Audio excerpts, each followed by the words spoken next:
ওরাও কথা বলে আরেকটি নতুন পর্বে আপনাদের সকলকে স্বাগত। আজকে আমরা যে অ্যানিমেলটি নিয়ে কথা বলবো সেটি জলের অ্যানিমেল। মূলত আমরা এতদিন স্থলভাগের কম বেশি অ্যানিমেলকে নিয়েই ম্যাক্সিমাম অ্যানিমেলকে নিয়ে আপনাদের সঙ্গে আলোচনা করেছি। আজকে যেটি নিয়ে এসেছি সেটি গাঙ্গেয়টিক ডলফিন বলা হয় বা শুষ্ক এলাকা ভিত্তিকে সেটা সুস বলেও ডাকা হয়ে থাকে। এরা মূলত নীলচে এবং ধূসর যে মিক্সড কালার সেই কালারের হয়ে থাকে বা ধূসর রঙের হয়ে থাকে।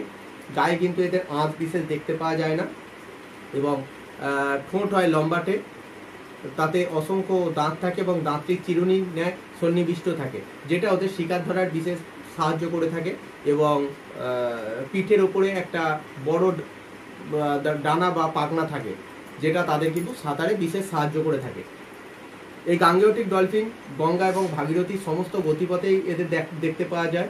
ভারত তো বটেই, ভারতের সঙ্গে ভারত ছাড়াও কিন্তু মায়ানমার, বাংলাদেশ সব জায়গাতেও কিন্তু কম বেশি এদের দেখতে পাওয়া যায়। যদিও সংখ্যাটা কমে এসছে, কিন্তু কম বেশি কিন্তু সব জায়গাতেই দেখতে পাওয়া যায়।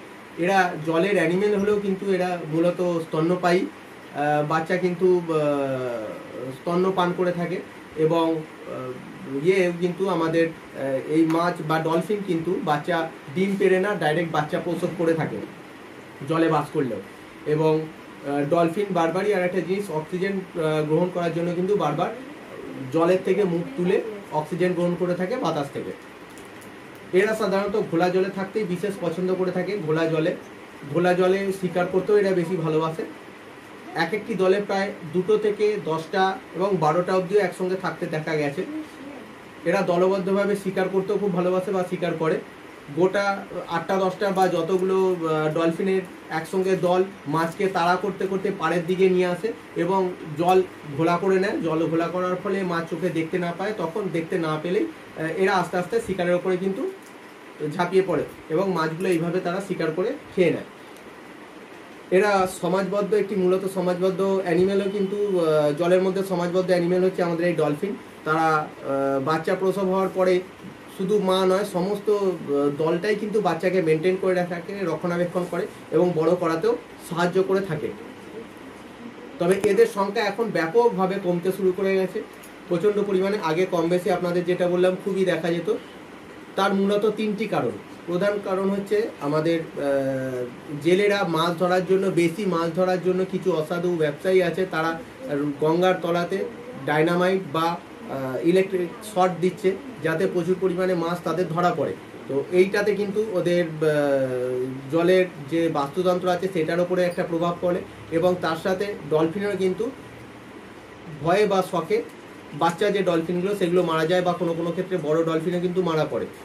এটা একটা। দ্বিতীয় জিনিস হচ্ছে এরা চিংড়ি মাছ এদের খুব ভালো খাবার বা পছন্দের খাবার। চিংড়ি মাছ, জেলেরা চিংড়ি মাছ ধরার জন্য নদীর এপার থেকে ওপারে একটা সরু নেট দিয়ে রাখে, যার ভেতরে চিংড়ি মাছ ধরা পড়বে। তো সেই চিংড়ি মাছ খেতে গিয়েও কিন্তু ডলফিন আটকে যায় জালে এবং সেখানে মারা যায়।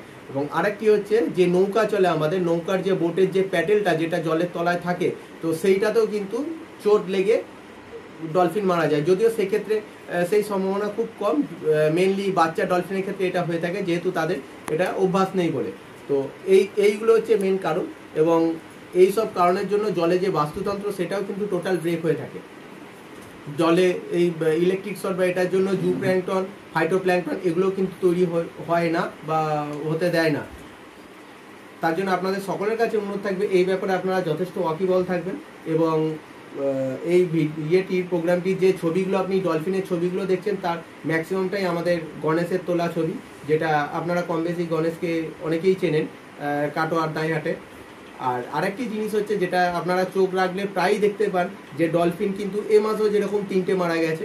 তো গঙ্গার মধ্যে বা গঙ্গার গতিপথের মধ্যে কিন্তু কম বেশি প্রত্যেক মাসেই একটু নজর রাখলে দেখা যায় যে ডলফিন মারা যাচ্ছে। এই যে ব্যাপকভাবে ডলফিন মারা যাওয়া, তাদের সংখ্যা কমা, তা কিন্তু আমাদের পরিবেশে একটা ব্যাপক ভূমিকা নিয়ে আসছে, যেটা বিপদের সম্মুখীন হতে হয়।